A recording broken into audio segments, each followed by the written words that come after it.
গর্ভধারণের ক্ষেত্রে পরম পূজ্যপাদ শ্রী শ্রী আচার্যদেবের অমীয় আশীর্বাদ।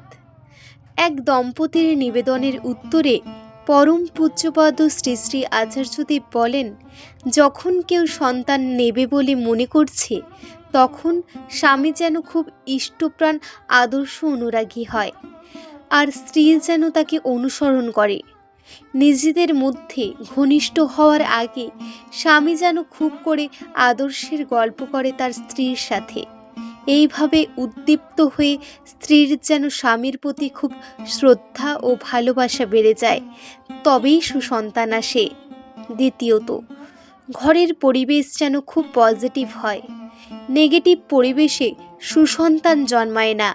উদাহরণ হিসেবে তিনি প্রহ্লাদ ঋষির কথা বলেন।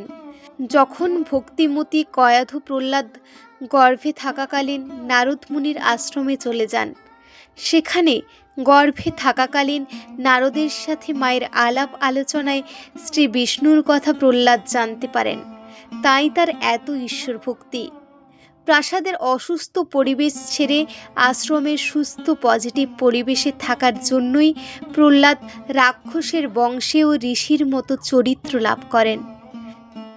তৃতীয়ত, সন্তান গর্ভে থাকাকালীন মায়েদের তিনি পেলভিক ফ্লোর ব্যায়ামটি অবশ্য করার কথা বলেন। এতে পেটের মাসল নমনীয় থাকবে এবং প্রসবে সুবিধা হবে। জয় গুরু।